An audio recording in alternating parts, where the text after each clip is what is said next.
चार मिसरों से अपनी बात की शुरुआत करता हूं, जिन चीजों के लिए या तो बहुत बदनाम हूं या बहुत मशहूर हूं। मैं चार मिसरे पढ़ता हूं और आपसे दुआएं मांगता हूं।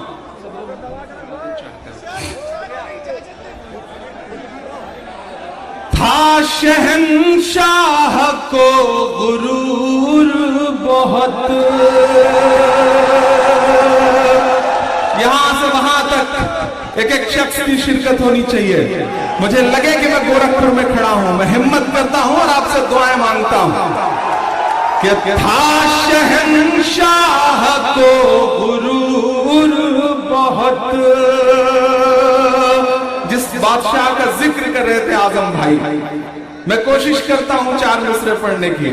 था शहंशाह को गुरूर बहुत, रब ने उसका गुरूर तोड़ दिया, रब ने उसका गुरूर तोड़ दिया। कल थी जो 56 इंच की छाती,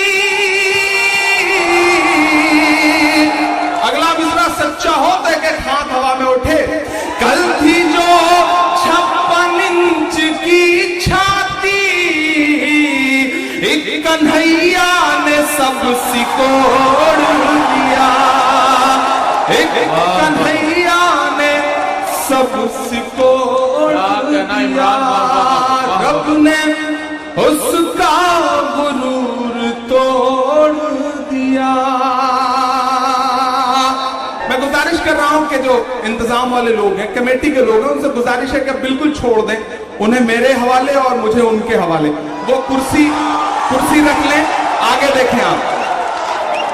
उधर जो पीछे 2-3 दोस्त कुर्सियों के लिए लड़ रहे हैं, ये काम तो दिल्ली में बैठे हुए लोगों का है, आप ऐसा क्यों कर रहे हैं? वो कुर्सी जो पीछे इधर उधर हो रही है, उसे आप पकड़ लें, तब मैं चार मिसरे पढ़ना शुरू करूं। एक बार आप जोरदार ताली बजा करके माहौल दें, मैं कोशिश करता हूं। चार मिसरे पढ़ता हूं। बिहार का रिजल्ट आपकी आंखों में है, सुनिएगा। इरशाद कि दूध ने चाय को हरा डाला। आप सुन के बताएं, आप खामोशी से सुन रहे हैं, मुझे ऐसा लग रहा है कि जैसे आपका जोश कम पड़ गया है। मैं पढ़ता हूं साहब कि दूध ने चाय को हरा डाला, सच ने अन्याय को हरा डाला, कर दिया ये बिहार ने साबित। अगला मिसरा अगर दिल को छू जाए तो मुझे सुन के बता देना। कर दिया ये बिहार ने साबित, भैंस ने गाय को हरा डाला, भैंस ने गाय को हरा डाला, सच ने अन्याय को हरा डाला। बहुत शुक्रिया, बहुत मोहब्बतें। आपने जितनी दाद वाद दी है, इससे मेरे बाल बच्चे पल जाएंगे जो भी पैदा नहीं हुए हैं। बस गुजारिश ये करता हूं कि जो इधर लोग बैठे हैं, थोड़ी सी आपकी भी शिरकत हो, आपकी दुआएं, आपकी तालियां हमारे लिए वैसे ही है जैसे अमर सिंह के लिए जया प्रदा। तो थोड़ा सा ठीक ठाक ढंग से बजेंगी तो इंशाअल्लाह अच्छा रहेगा। मैं चार मिसरे और पढ़ता हूं। हमारे देश में एक बाबा है साहब, दुनिया की हर बीमारी का इलाज करने का दावा करते हैं वो, लेकिन आज तक अपनी फड़कती हुई आंख नहीं सही कर पाए साहब। मैं नाम नहीं लूंगा, नहीं आप जान जाएंगे कि मैं बाबा रामदेव जी की बात कर रहा हूं। पिछले दिनों उनका बयान आया कि कानून ने हाथ बांध रखे हैं वरना गर्दनें काट दी जाती।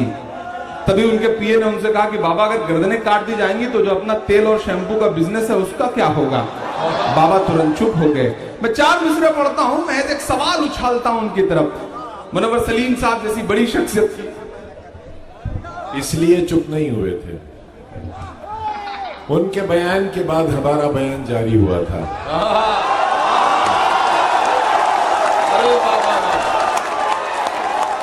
और हमने ये कहा था कि रामलीला मैदान से जनाने कपड़े पहनकर भागने वाले दुनिया के हिजड़े तेरे नाम पर शर्मिंदा हैं।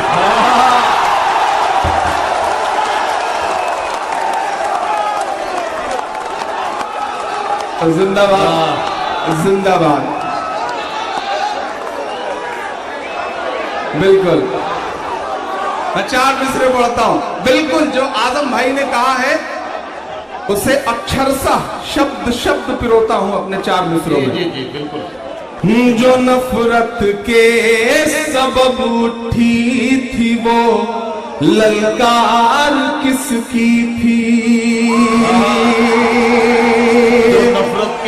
जो नफरत के सबब उठी थी वो ललकार किसकी थी। हमारे खून को प्यासी थी वो तलवार किसकी थी।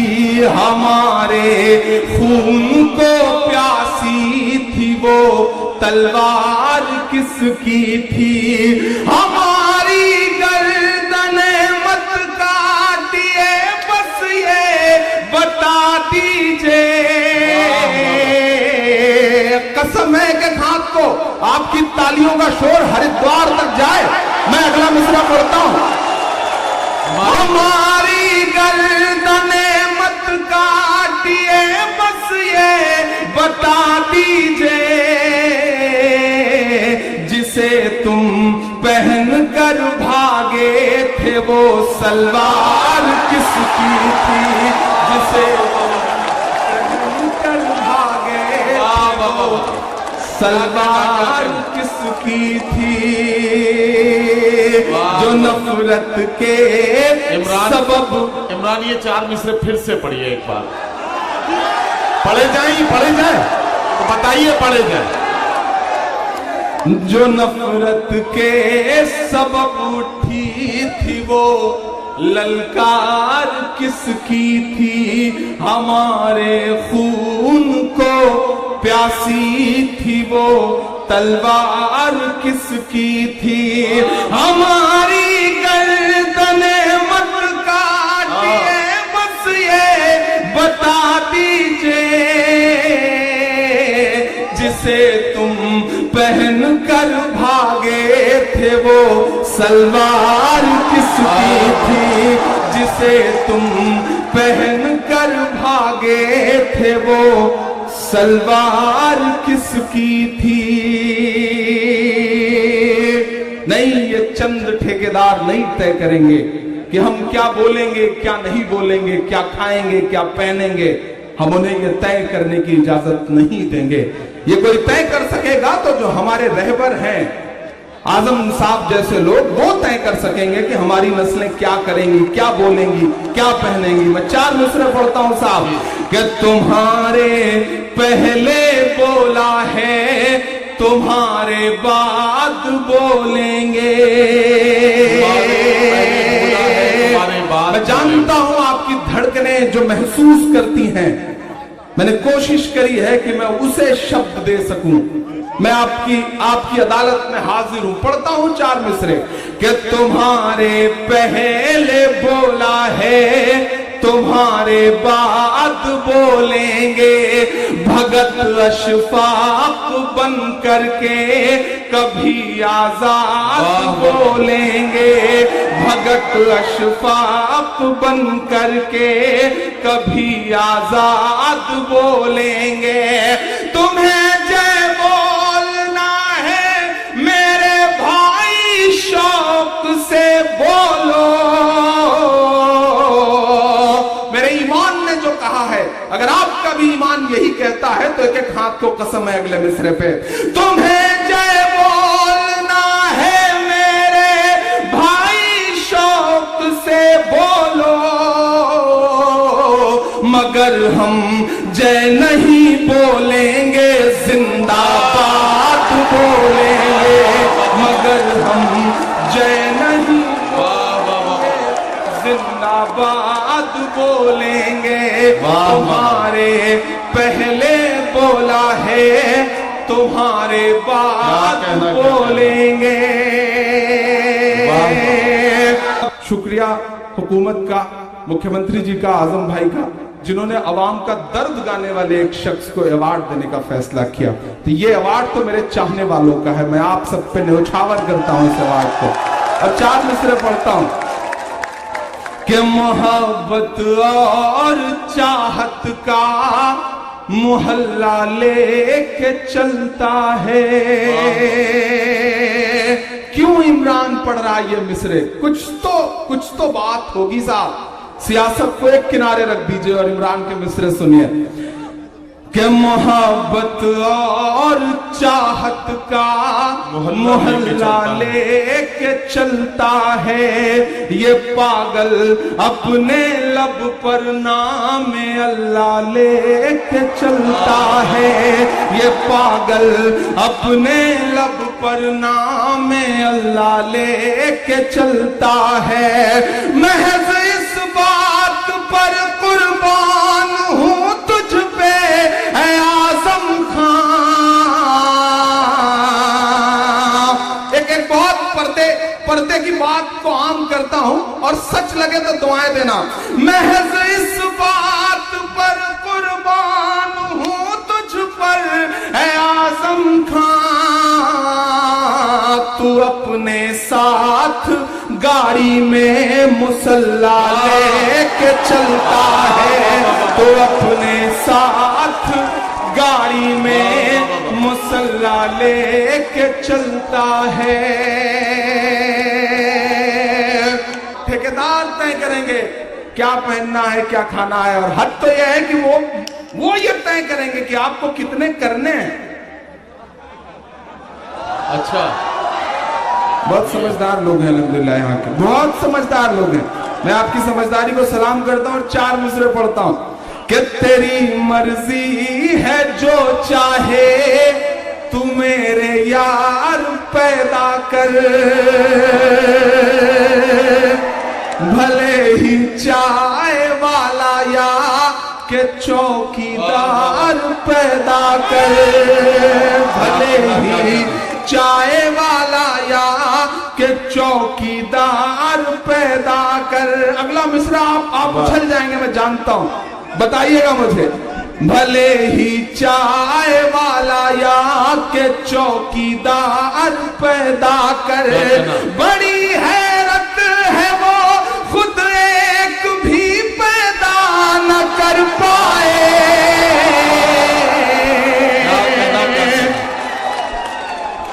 बताइएगा अगले मिसरे में साहब। बड़ी हैरत है वो खुद एक भी पैदा न कर पाए। जो हर भाषण में कहते हैं कि बच्चे 4 पैदा कर। जो हर भाषण में कहते हैं कि बच्चे 4 पैदा कर। मैं 4 मिसरे पढ़ रहा हूं, ये कुदरत के इशारे हैं साहब, हम समझते हैं इसे। हद तो यह है कि इस देश की सियासत का एक और चेहरा समझता है इसे। अगर इमरान उसे पिरो सका हो तो ये जो मेरे बुजुर्ग बैठे हैं, इनकी पेशानी की झुर्रियों में जो दर्द मैंने महसूस किया है, वो अगर 4 मिसरों में ढल सका हो तो दुआएं देना। नई पीढ़ी भी मुझे दुआएं दे साहब कि तेरी शोला बयानी से ज्यादा कौन समझेगा। शोला बयानी से ज्यादा कौन समझेगा। लहू का रंग पानी से ज्यादा कौन समझेगा। लहू का रंग पानी से ज्यादा कौन समझेगा। अजीब कुदरत की लाठी में कहां आवाज होती है। अगला मिसरा सच्चा लगे तो मोहर लगा देना मेरी बात पे। अजीब कुदरत की लाठी में कहां आवाज होती है।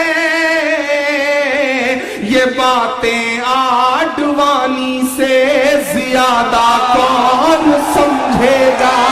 ये बातें आडवाणी से ज्यादा कौन समझेगा। एक नज्म पढ़ता हूं, मेरे दिल का दर्द है ये, बहुत रोया हूं मैं इस नज्म को कहते हुए। मैं कभी कभी सोचता हूं कि ये जो मासूम से लोग हैं, 12 साल 13 साल 14 साल बिता करके जेलों से बाहर निकलने वाले लोग, आखिर इनके ये दिन कौन लौटाएगा? इनका दर्द किससे गाया जाए? किस पॉलिटिकल पार्टी के सामने जा करके रोया जाए? तो मुझे लगता है कि मुझे अपना दर्द उससे गाना चाहिए जिसे भारत माता कहते हैं, जो सिंबल गढ़ा गया है आजम भाई। मैं उसी सिंबल को अपनी नज्म का हिस्सा बनाते हुए एक नज्म पढ़ता हूं और आपसे दुआएं मांगता हूं। इरशाद। सदियों से यहीं पर रहता है, क्या कहना? जाने कितने दुख सहता है, भीगी पलकों से एक बेटा भारत माँ से ये कहता है। थोड़ा सा एक पढ़ी लिखी सी नज्म पढ़ता हूं, शायरी वायरी है या नहीं है मैं नहीं जानता, लेकिन बस ये जानता हूं कि मेरे दिल का दर्द है, और अगर मेरे दिल का दर्द आपके दिल के दर्द को छू जाए तो मेरा साथ दे दीजिएगा। मैं पढ़ता हूं साहब। यहीं पर रहता है, जाने कितने दुख सहता है, भीगी पलकों से एक बेटा भारत माँ से ये कहता है, पुरखे हम सब के गोद में तेरी खाक ओढ़ कर लेटे हैं, माँ हम भी तेरे बेटे हैं, माँ हम भी तेरे बेटे हैं, माँ हम भी तेरे बेटे हैं, माँ हम भी तेरे बेटे हैं। कि माँ तेरा आंचल छोड़ के हम 47 में भी नहीं गए। इससे बड़ा सबूत क्या हो सकता है साहब? आप बाय डिफॉल्ट हिंदुस्तानी हैं, हम बाई चॉइस हिंदुस्तानी हैं। हमने चुना है हिंदुस्तान को, हमारा हक 2 गुना है। मैं पढ़ता हूं कि माँ तेरा आंचल छोड़ के हम 47 में भी नहीं गए, जिन्ना की और सावरकर वाली साजिश में भी नहीं गए, जिन्ना की और सावरकर वाली साजिश में भी नहीं गए, लेकिन तुझको सहमे सहमे हालात नहीं दिखते, लेकिन तुझको सहमे सहमे हालात नहीं दिखते हैं माँ। जलते कश्मीर बंबई और गुजरात नहीं दिखते हैं माँ, जलते कश्मीर बंबई और गुजरात नहीं दिखते हैं माँ। जब जुबान खोले तो हम गद्दार लिख दिए जाते हैं। ये नज्म बगावत नहीं है, ये दिल का दर्द है। कभी आपने सोचा है कि जिन बच्चों को उठाया जाता है उस दिन अखबारों के फ्रंट पेज पे पूरा पेज भरा होता है कि फलानी जगह से आमिर नाम का दहशतगर्द पकड़ा गया। 13 साल बाद जब अदालत उसे 22 बरी करती है तो 13वें पेज पे इतनी छोटी सी खबर होती है कि आमिर नाम का दहशतगर्द सुप्रीम कोर्ट से 22 बरी किया गया। एक सवाल पूरे हिंदुस्तान की फजा में तैरता है नफरत की सियासत करने वालों की तरफ से कि हर दहशतगर्द मुसलमान क्यों होता है। हम ये मानते हैं कि मुसलमान दहशतगर्द नहीं है, लेकिन हर दहशतगर्द मुसलमान क्यों होता है। मैं उनसे एक सवाल पूछता हूं कि अदालतों से 22 बरी होने वाला हर बच्चा मुसलमान क्यों होता है। यह भी बहुत बड़ा सवाल है, इस पर भी देश को सोचना पड़ेगा।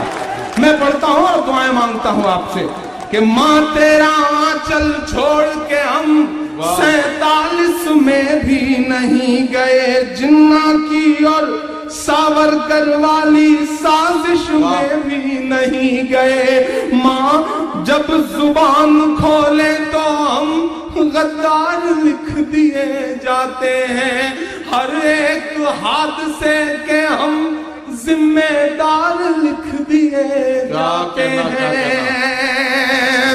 जब पड़ी जरूरत तब तब हमने पहले शहीद ब्रिगेडियर उस्मान से लेकर के अभी सियाचिन में बर्फ की चादर ओढ़कर सोए हुए शहीद मुश्ताक अहमद तक इमरान के मिसरे लागू होते हैं। मैं पढ़ता हूं कि जब पड़ी जरूरत तब तब हमने, जब पड़ी जरूरत तब तब हमने सर पर कफन लपेटे हैं। माँ हम भी तेरे बेटे हैं, माँ हम भी तेरे बेटे हैं, माँ हम भी तेरे बेटे हैं, माँ हम भी तेरे बेटे हैं। माँ हम अपने नन्हे पैरों से चलने की कोशिश में है। एक बहुत बड़ी तादाद में मेरे सामने साहिब ईमान बैठे हुए हैं। मैं एक बहुत जिम्मेदारी भरी बात अपने बड़े, उन्हें मेरे अब्बू की तरह है वो, बड़े भाई की तरह है वो, मैं उनके सामने बहुत जिम्मेदारी भरी बात कहता हूं कि चंद लोग आए हैं साहब पैराशूट से आपके यहां, लेकिन आपसे जिम्मेदारी से एक बात कहता हूं कि इस मुगालते में मत रहना कि आपकी लड़ाई सिर्फ भाई लोग लड़ रहे हैं। इस गफलत में बिल्कुल मत रहना कि आपकी लड़ाई सिर्फ मुसलमान लड़ रहे हैं, क्योंकि रात के 2:30 बजे सुप्रीम कोर्ट की चौखट पर इंसाफ बचाने की आखिरी उम्मीद लेकर के जो वकील खड़े थे उसमें से एक भी मुसलमान नहीं था साहब, सारे के सारे इस देश के सेकुलर हिंदू थे। सैल्यूट करिए अपने आसपास के ऐसे चेहरों को, सैल्यूट करिए साहब, पनपाइए अपने आसपास और ऐसे चेहरे।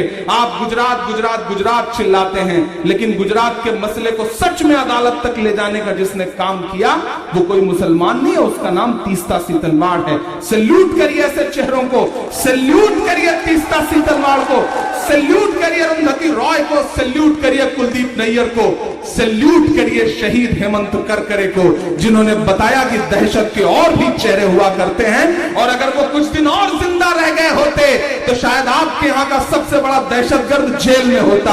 यह भी एक बहुत बड़ी सच्ची बात है साहब।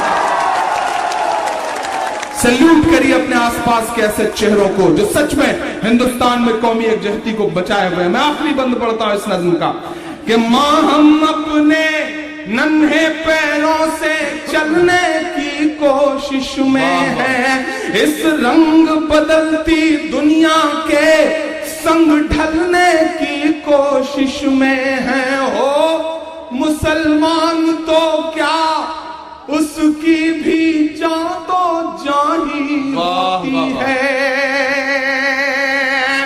कैकेयी और भरत का एक प्रसंग है, मैं उसे पिरोता हूं एक मिसरे में कि हो मुसलमान तो क्या उसकी भी जान तो जाही होती है, बेटा कैसा भी हो जाए पर मां तो मां ही होती है।